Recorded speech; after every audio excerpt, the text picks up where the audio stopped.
നമുക്ക് ബാലിന്റെയും ഗോമതിയുടെയും വരാൻ പോകുന്ന ദിവസങ്ങളെ നല്ലൊരു കഥ കേട്ടാലോ? വീഡിയോ ഇഷ്ടപ്പെടുവാണെങ്കിൽ ഒന്ന് ലൈക്ക് ചെയ്ത് ഹൈപ്പ് ചെയ്യാൻ മറക്കരുത്. അതോടൊപ്പം തന്നെ ആദ്യമായി കാണുന്നവരാണെങ്കിൽ സബ്സ്ക്രൈബ് ചെയ്യാനും മറക്കരുത് കേട്ടോ. എല്ലാ ദിവസവും ഉച്ചയ്ക്ക് അലീനയുടെയും മനുശങ്കറിന്റെയും വരാൻ പോകുന്ന ദിവസങ്ങളിലെ കഥകളൊക്കെ ഞാൻ ചാനലിനകത്ത് അപ്ലോഡ് ചെയ്യുന്നുണ്ട്. അത് നോവലിനെ അടിസ്ഥാനപ്പെടുത്തിയിട്ടാട്ടോ. അപ്പൊ അത് കാണാൻ താല്പര്യമുള്ളവർ കയറി കാണാനും കൂടെ ശ്രമിക്കണേ. അങ്ങനെ ഒടുവില് ആനന്ദ് സത്യങ്ങളൊക്കെ എല്ലാവരോടും തുറന്നു പറയാണ്. ആരാണ് ശ്രീദേവി എന്നുള്ള കാര്യങ്ങളൊക്കെ അതെല്ലാം കേട്ട് കഴിഞ്ഞപ്പോഴത്തേനും സഹിക്കാൻ പറ്റുന്നുണ്ടായിരുന്നില്ല ബാലിനും ഗോമതിക്കും ഒക്കെ. ആ സമയം ആനന്ദ് പറഞ്ഞു, ഇത്രയും നാളും ഞാൻ ഈ കാര്യങ്ങളൊക്കെ മറച്ചു വെച്ചു വച്ചാ ഇനി എനിക്ക് സഹിക്കാൻ പറ്റില്ല. ഇനിയെങ്കിലും ഞാൻ പറഞ്ഞില്ലെങ്കിൽ ഞാൻ നെഞ്ചു പൊട്ടി മരിച്ചു പോകും. നമ്മുടെ മാമൻ ഈ വീട്ടിൽ നിന്ന് ഇറങ്ങി പോകാനായിട്ട് കാരണം ഇവൾ ഒറ്റയൊരുത്തിയാ.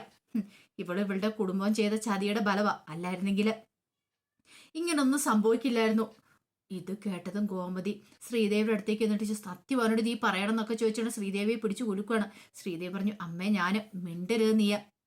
എടി നിന്നെ ഞാൻ എത്ര സ്നേഹിച്ചാ, എന്നിട്ട് നീ എന്നോടും കുടുംബത്തോടും ഈ ചതി ചെയ്തല്ലോ. എൻ്റെ മോൻ വെറും ഒരു പാവ, അവന് സ്നേഹിക്കാൻ മാത്രം അറിയണ്ടായിരുന്നുള്ളൂ. എന്നിട്ടോ നീ ഇങ്ങനെയൊക്കെ ചെയ്ത് എന്തിനു വേണ്ടിയിട്ടാടി എൻ്റെ മോന്റെ ജീവിതം തല്ലിക്കെടുത്തിയില്ലേ? അപ്പോഴേക്കും മീനാക്ഷി വന്നിട്ട് ചോദിച്ചു, അല്ല ശ്രീദേവിച്ചി, സത്യമാണോ ഈ ആനന്ദേട്ടൻ പറഞ്ഞ കാര്യങ്ങളൊക്കെ? ഞാൻ കഥം കൂടെ വിശ്വസിക്കാൻ പറ്റുന്നില്ല. എന്തെങ്കിലും കള്ളത്തരം ഇതിനകത്ത് ഉണ്ടായിരിക്കുമെന്ന് വിചാരിക്കുന്നു. ചിലപ്പോൾ ആനന്ദേട്ടന് തോന്നിയതായിരിക്കും. ഇങ്ങനെയൊന്നും ആയിരിക്കില്ല കാര്യങ്ങളൊക്കെ. അത് കേട്ടതും മിത്ര പറഞ്ഞു, അത് ശരിയാ, ഞങ്ങൾക്ക് ശ്രീദേവേച്ചിനെ അവിശ്വസിക്കാൻ പറ്റില്ല. കാരണം ചേച്ചി ഞങ്ങളുടെ സ്വന്തം ചേച്ചിയെ പോലെ തന്നെയായിരുന്നു. നമ്മളിവിടെ മരുമക്കളായിട്ടല്ലല്ലോ ജീവിച്ചുകൊണ്ടിരുന്നേ, ചേട്ടത്തിയനീത്തിമാരായിട്ടിരുന്നല്ലേ. എന്ത് പ്രശ്നം ഉണ്ടെങ്കിലും പരസ്പരം തുറന്നു പറയുന്നതല്ലേ. ഇത്രയും വലിയൊരു സംഭവം ചേച്ചിയുടെ മനസ്സിലുണ്ടായിട്ട് ചേച്ചി എന്തുകൊണ്ട് അത് തുറന്നു പറഞ്ഞില്ല? ശ്രീദേവി നിന്ന് കരയുവേണം. അപ്പോഴേക്കും ബാലൻ പറഞ്ഞു, ഇതങ്ങനെ വെറുതെ വിട്ടിട്ട് കാര്യമില്ല. എനിക്ക് കുറച്ച് നാൾ മുമ്പ് കുറച്ച് സംശയങ്ങളും കാര്യങ്ങളൊക്കെ ഉണ്ടായിരുന്നു. പക്ഷെ അന്നൊക്കെ അതിവിദഗ്ധമായിട്ട് ഉദയഭാനു എന്നെ വഞ്ചിച്ചു എന്ന് പറഞ്ഞിട്ട് ബാലൻ ശ്രീദേവിയുടെ അടുത്തേക്ക് വന്നു. ഇതിനുള്ള ശിക്ഷ എനിക്ക് തന്നേ മതിയാവുള്ളൂ.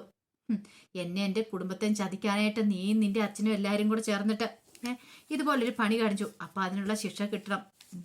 ഒരു കാര്യം ചെയ്യാം, എത്രയും പെട്ടെന്ന് തന്നെ ഉദയഭാനുവിനെ ശ്രീകലയും കൂടെ ഇങ്ങോട്ടേക്ക് വിളിച്ചു വരുത്താം. ഇനി ഒരു നിമിഷം പോലും നീ ഇവിടെ നിൽക്കാൻ പറ്റില്ല. നീ ഇപ്പൊ തന്നെ വിടാൻ പോവാന്ന് പറഞ്ഞു. അത് കേട്ടപ്പം ശ്രീദേവി പറഞ്ഞു, ബാലച്ച പ്ലീസ് ഈ ഒരു തവണത്തേക്കൊന്ന് ക്ഷമിക്കുക. ഞാനൊന്ന് പറഞ്ഞോട്ടെ, ഞാൻ പറയുന്നൊന്ന് കേൾക്ക്. ഒന്നും പറയണ്ടേ, നീ എന്താ ഏതാന്നൊക്കെ എനിക്ക് മനസ്സിലായി. നിനക്ക് ഈ കുടുംബത്തോട് ഇത്രയെങ്കിലും സ്നേഹം ഉണ്ടായിരുന്നെങ്കിൽ നീയും കൂടെ അറിഞ്ഞുകൊണ്ട് മനഃപൂർവ്വം ചെയ്ത കാര്യങ്ങളല്ലേ. എല്ലാത്തിനും ചുക്കാൻ പിടിച്ച് നീ ആയിരിക്കും നിന്റെ അച്ഛനെ ഗോമതി സ്റ്റോഴ്സിലേക്ക് വിളിച്ചു വരുത്തിയത്. ഞാൻ ഗോമതി സ്റ്റോഴ്സിലേക്ക് പോയിക്കോളാം വെച്ചാ അവിടുത്തെ കാര്യങ്ങളൊക്കെ നോക്കിക്കോളാന്ന് പറഞ്ഞു കഴിഞ്ഞപ്പം ഞാൻ ഇത്രയും പ്രതീക്ഷിച്ചിട്ടുണ്ടായിരുന്നില്ല. നിന്നെ ഞാൻ വെറുതെ വിടില്ലെന്ന് പറഞ്ഞുകൊണ്ടിരിക്കുകയാണ്. ആ സമയത്ത് ഉദയഭാനു കുറെ സാധനങ്ങളൊക്കെ വാങ്ങി വീട്ടിലേക്ക് വന്നു. ശ്രീകലയ്ക്ക് ഭയങ്കര സന്തോഷമായിരുന്നു. ശ്രീകല പറഞ്ഞു, ഇതാണോ ഉദയന്റെ പഴയ പടവില്ലാന്ന് പറഞ്ഞ? എടി, ഈ ഉദയഭാനു വിചാരിച്ചിട്ടുണ്ടെങ്കിൽ ഇതിലപ്പുറവും നടക്കും. നിനക്കറിയാൻ പാടില്ലെന്ന് ചോദിച്ചു. നടക്കും. അതെ, പിന്നൊരു കാര്യമുണ്ട്, ഒരു മോളും കൂടെ ഉണ്ട് ഇനി കല്യാണം കഴിപ്പിച്ചു വിടാനായിട്ട്. ആ ഒരു ഓർമ്മ വേണം. എടി, അതൊക്കെ എനിക്ക് ഓർമ്മയുണ്ട്. നമ്മുടെ ഒരു മോളെ കെട്ടിച്ചു വിട്ടില്ലേ, അതുപോലെ തന്നെ വലിയ കോടീശന്റെ കുടുംബത്തിലേക്കായിരിക്കും ഇനി അടുത്തവളെ കെട്ടിച്ചു വിടാൻ പോന്നെ. ദേ, കോടീശന്റെ കുടുംബത്തിലേക്ക് കെട്ടിച്ചു വിട്ടില്ലേലും നല്ല രീതിയിൽ തന്നെ കല്യാണം നടത്തി വിടണം. അതിനുള്ള പൈസയൊക്കെ ഉണ്ടാക്കണം. എടി, അതൊക്കെ ഞാൻ ഉണ്ടാക്കും. നീ ഒന്ന് സമാധാനപ്പെടുക. ഈ സാധനങ്ങളൊക്കെ കൊണ്ടുവന്ന് അകത്ത് വെക്ക്. അത് പറഞ്ഞിട്ട് ഉദയഭാനു ഡ്രസ്സ് മാറാനായിട്ട് മുറിയിലേക്ക് അങ്ങോട്ട് കയറി പോകാൻ തുടങ്ങുമ്പോഴാണ് ഫോൺ ബെല്ലടിക്കുന്നത്. നോക്കിക്കഴിഞ്ഞപ്പോൾ ബാലന്റെ കോളാണ്. ആഹാ, ഇതാര്? ബാലന്റെ കോളാണല്ലോ എന്ന് പറഞ്ഞു. എന്താ ഉദയേട്ടാ?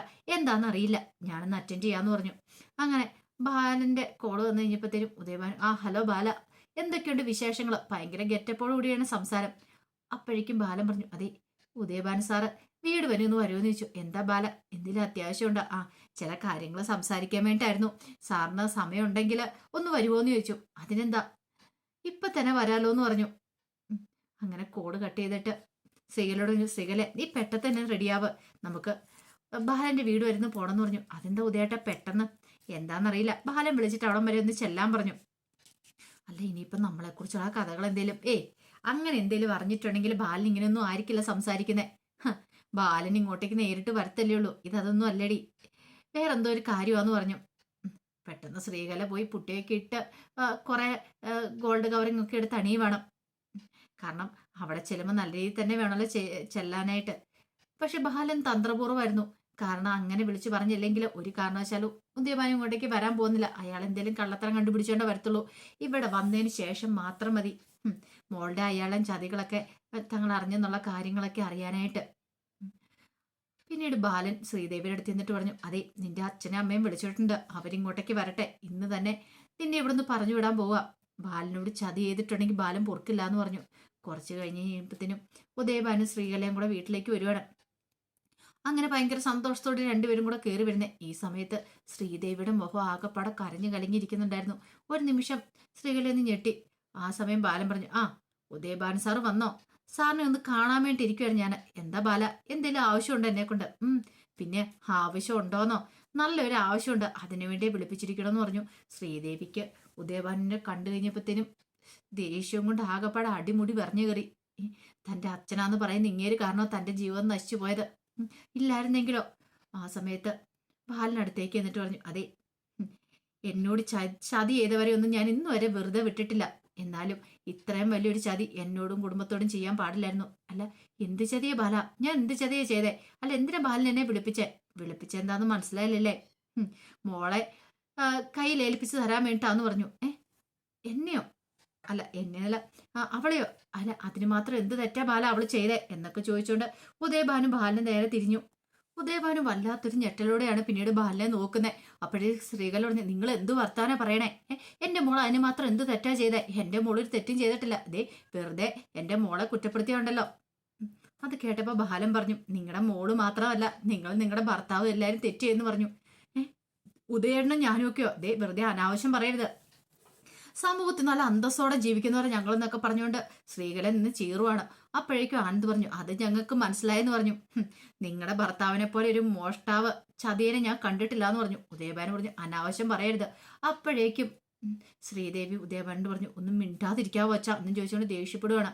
അപ്പോഴേക്കും ആനന്ദ് ഫോണിനകത്തുള്ള ആ വീഡിയോ എടുത്ത് കാണിച്ചു കൊടുക്കുകയാണ്. ഇതൊന്ന് നോക്ക്, നിങ്ങൾ ഇത്ര വലിയ വൃത്തികെട്ടാണെന്നുള്ള കാര്യം മനസ്സിലായില്ല എന്ന് പറഞ്ഞു. പെട്ടെന്ന് ഉദയഭാനു ഞെട്ടിപ്പോയി. ഉദയഭാനു മാത്രമല്ല സ്ത്രീകളെ ഇത്രയ്ക്ക് ഒരടി കിട്ടുമെന്ന് പ്രതീക്ഷിച്ചില്ല. ആ സമയം ബാലൻ പറഞ്ഞു, നാണം ഉണ്ടോടോ തനിക്ക്? തന്നെ ഞാൻ വിശ്വസിച്ചു, താൻ വലിയവനാന്ന് കരുതി. പക്ഷെ തന്റെ ചതിയുണ്ടല്ലോ, ഒരിക്കലും എനിക്ക് പൊറുക്കാൻ പറ്റില്ല. ഒരു നിമിഷം പോലും തന്നെ മോളെ ഇവിടെ കണ്ടേക്കല്ല, ഇറങ്ങിക്കോണം ഈ നിമിഷം എന്ന് പറഞ്ഞു. സ്ത്രീകൾ പറഞ്ഞു, അങ്ങനെയൊന്നും ഇറങ്ങാൻ പറ്റത്തൊന്നുമില്ല. അന്തസ്സായിട്ട് എന്റെ മോളെ ഇങ്ങോട്ട് കെട്ടിച്ചു വിട്ടാ, അതുകൊണ്ട് എന്റെ മോളെ അങ്ങനെ ഇറക്കി വിടാൻ പറ്റില്ല എന്ന് പറഞ്ഞു. അപ്പോഴേക്കും ഗോമതി അങ്ങോട്ട് വന്നു. ഗോമതി വന്നിട്ട് പറഞ്ഞു, അന്തസ്സായിട്ട് കെട്ടിച്ചു വിട്ടെന്നോ? കല്യാണത്തിന്റെ ചെലവ് മൊത്തം നോക്കിയതേ ബാലേട്ടന, ഞങ്ങളാണ് നോക്കിയത്. നിങ്ങൾ ഓരോന്ന് തരുന്ന് പറഞ്ഞാൽ തന്നൊന്നുമില്ലല്ലോ. കല്യാണ ചെലവ് പോലും നോക്കിയില്ല. പിന്നെ കോടീശ്വരന്മാരാ അതായതാന്നൊക്കെ പറഞ്ഞുകൊണ്ട് പറ്റിച്ചു. എന്റെ മോന്റെ ജീവിതം തല്ലിക്കെടുത്തി. എന്റെ മോനോട് ചതിയെ ചെയ്തേ. നിങ്ങളുടെ മോള് MA ലിറ്ററേച്ചറാന്നൊക്കെ പറഞ്ഞിട്ട് അത് പോലും ഇല്ല. ഒരു വിദ്യാഭ്യാസം ഒന്നും ഇല്ലാത്ത ഒരു പെണ്ണിനെ എന്റെ മോന്റെ തലയെ കെട്ടിവെച്ചു. എന്നിട്ട് ഇത്രയും കാലം കള്ളത്തരം കാണിക്കുകയും ചെയ്തു.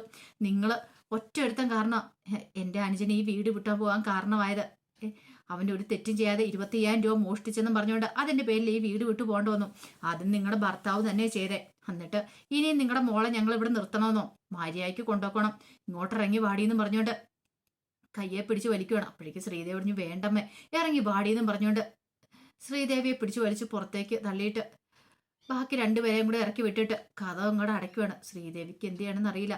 ശ്രീദേവി കഥകി ചാരി ഇങ്ങനെ നിൽക്കുകയാണ്. വല്ലാത്തൊരു വീർപ്പുമുട്ടലായിരുന്നു ശ്രീദേവിക്ക്. ആ സമയത്ത് ശ്രീകല വന്നിട്ട് പറഞ്ഞു, മോള് വിഷമിക്കുകയൊന്നും വേണ്ട, ഇതിനുള്ള പകരം നമ്മൾ വീട്ടിരിക്കും, അങ്ങനെ അങ്ങോട്ട് ഇറക്കി വിടാൻ പറ്റത്തൊന്നുമില്ലോ. അപ്പോഴേക്ക് ശ്രീദേവി പറഞ്ഞു, മിണ്ടരുത്, ഒരക്ഷരം പോലും മിണ്ടല്ലെന്ന് പറഞ്ഞു. അങ്ങനെ ശ്രീദേവി ഉദയഭാനു ശ്രീകലയൊക്കെ വീട്ടിലേക്ക് പോരുവാണ്. ദേവമംഗലം ഒരു മരണ വീട് വലയായിപ്പോയി. ആരും പ്രതീക്ഷിച്ച കാര്യമല്ല. ആനന്ദിന്റെ ജീവിതം തകർന്നു. അതിനേക്കാൾ ഉപരി ഉദയഭാനുവിന്റെ ചതി ആർക്കും അത് വിശ്വസിക്കാൻ പറ്റുന്നുണ്ടായിരുന്നില്ല. ഈ സമയം വീട്ടിലേക്ക് വന്നു കഴിഞ്ഞപ്പോഴത്തേനും ശ്രീദേവിക്ക് ഭ്രാന്തി പിടിച്ച പോലെ ആയിപ്പോയി. ഉദയഭാനു പറഞ്ഞു, മോളെ നീ വിഷമിക്കൊന്നും വേണ്ട. ആ ബാലൻ അങ്ങനെയൊന്നും എന്റെ മോളെ ഇറക്കി വിടാനൊന്നും പറ്റില്ല. ഇവിടെ നിയമവും കോടതിയൊക്കെ ഉണ്ടല്ലോ. ഒരക്ഷരം പോലും മിണ്ടരുത്, അച്ഛനാന്ന് നോക്കില്ല. നിങ്ങളുടെ കർണം അടിച്ചാൻ പൊട്ടിക്കും ഞാൻ. ഇത്രയും കാലം ഞാൻ സഹിക്കുകയോ ക്ഷമിക്കുകയും ചെയ്തു. ഇനി എന്നെ കൊണ്ടത് പറ്റില്ല. നിങ്ങൾ എന്താ വിചാരിച്ചുകൊണ്ടിരുന്നേ? എല്ലാ കാലത്തും ചതി ചെയ്യാന്നോ? നിങ്ങളോട് ഞാൻ മുമ്പ് പറഞ്ഞ എന്റെ ജീവിതം തല്ലിക്കെടുത്താൻ വരില്ലെന്ന്. നിങ്ങൾ ആ പണം മോഷ്ടിക്കാനായിട്ട് അങ്ങോട്ടേക്ക് വന്നിരുന്നെന്ന് ഞാൻ അറിഞ്ഞില്ലായിരുന്നു. നിങ്ങളത് മോഷ്ടിച്ചെന്ന് അറിയുമായിരുന്നെങ്കിലുണ്ടല്ലോ, നിങ്ങൾ എൻ്റെ അച്ഛൻ തന്നെയാണോ അതോ എൻ്റെ ജീവിതം നശിപ്പിക്കാനായിട്ട് ഇറങ്ങി തിരിച്ച് ഇതിനേക്കാളും ഭേദം രണ്ടുപേരും പോയി വല്ല ചാകുകയും ചെയ്യുന്ന അതായിരുന്നു നല്ലത്. അധ്വാനിച്ച് ജീവിക്കുന്നതിന് പകരം മറ്റുള്ളവരുടെ മുതലും കട്ടും പൊടിച്ച് നാണമുണ്ടോ നിങ്ങൾക്ക്? ഇത്രയെങ്കിലും ഉൾപ്പെടെ നിങ്ങൾ ഇങ്ങനെ ചെയ്യുവോ? സ്വന്തം മകളെ കൊന്ന് തിന്നായിട്ട് നടക്കുന്ന ഒരു അച്ഛനും അമ്മയും. എനിക്ക് നിങ്ങളെ ഓർത്ത് അർപ്പം വെറുപ്പാ തോന്നേ. ഇനി ഒരു നിമിഷം പോലും ഞാൻ ഈ വീട്ടിൽ നിൽക്കില്ല. ഞാൻ എങ്ങോട്ടെങ്കിലും പോവുക. നിങ്ങൾ എന്താന്ന് വെച്ച് ചെയ്തോളാൻ പറഞ്ഞു. അപ്പോഴേക്കും ശ്രീകല പറഞ്ഞു, മോളെ നീ പോവരുത്, മിണ്ടരുത്. മോളെ നീ വിളിക്കാനുള്ള യോഗ്യത പോലും നിങ്ങൾക്കൊന്നുമില്ല. ഉദയഭാനു പറഞ്ഞു, മോളെ ഞങ്ങളുടെ അവസ്ഥ ഇത്രയും കാലം നിങ്ങളുടെ അവസ്ഥയെന്നും പറഞ്ഞ് നിങ്ങൾ എന്നെ ഓരോന്ന് പറഞ്ഞുകൊണ്ടിരുന്നേ. നിങ്ങളൊരു അച്ഛൻ തന്നെയാണോ എന്നെ കെട്ടിച്ചു വിട്ടതും ചതിയിലോട് കൂടിയിട്ടാണ്. അതിനുശേഷം എങ്ങനെയെങ്കിലും അവളോട് ജീവിക്കട്ടെ എന്ന് കരുതുവല്ല ചെയ്യുന്നേ. അവളുടെ കഞ്ഞിയിൽ വീണ്ടും മണ്ണിടാനായിട്ട് നിങ്ങൾ വന്നു. ഇനി എനിക്ക് ക്ഷമിക്കാൻ പറ്റില്ല. നിങ്ങളോടൊപ്പം ജീവിച്ചിട്ടുണ്ടെങ്കിലേ എനിക്ക് ഭ്രാന്ത് പിടിച്ചു പോകും. അത് മാത്രമല്ല ഞാൻ എന്തെങ്കിലും കടുങ്കൈ ചെയ്തു പോകും. അതുകൊണ്ട് ഒരു നിമിഷം പോലും നിൽക്കില്ല എന്നും പറഞ്ഞുകൊണ്ട് ശ്രീദേവി അവിടെ നിന്ന് ഇറങ്ങാൻ തുടങ്ങുവാണ്. അപ്പൊ അതിന്റെ കഥകളൊക്കെ കാണാൻ പോകുന്ന ഇനി എന്തായി തീരുമെന്ന് അറിയത്തില്ല. ആനന്ദ് പോയി ശ്രീദേവിയെ വിളിക്കാണ്ട് പോവാന്നറിയില്ല. ഇനിയിപ്പോൾ എന്തെങ്കിലും കോംപ്രമൈസും കാര്യങ്ങളും ഉണ്ടാവുമെന്ന്. പക്ഷെ ഇതിനകത്ത് ശ്രീദേവി നിരപരാധിയാണ്. ശ്രീദേവി ആദ്യം തന്നെ പറഞ്ഞാണ് ഞാൻ ഈ സത്യങ്ങളൊക്കെ പറയാന്ന്. ഉദയഭാനുവും ശ്രീകലയാണ് സമ്മതിക്കായിരുന്നത്. അത് മാത്രമല്ല വീണ്ടും ഉദയഭാനു വന്ന് ശ്രീദേവിയോട് ചതിയാണ് ചെയ്തത്. അപ്പൊ അതിന്റെ കഥകളൊക്കെയാണ് കാണാൻ പോകുന്നത്. ഇനി എന്തായി തീരും എങ്ങനെയായി തീരും നമുക്ക് കണ്ടറിയണം. ശ്രീദേവി എങ്ങോട്ടാണ് വീട് വിട്ടാൻ പോകാൻ ഇറങ്ങുന്നതെന്നും. അപ്പൊ ആ കഥകളൊക്കെ നമുക്ക് എല്ലാവർക്കും കാത്തിരിക്കാം. ഒരിക്കൽ കൂടി എല്ലാവർക്കും ശുഭരാത്രി നേർന്നുകൊണ്ട് നിർത്തുന്നു.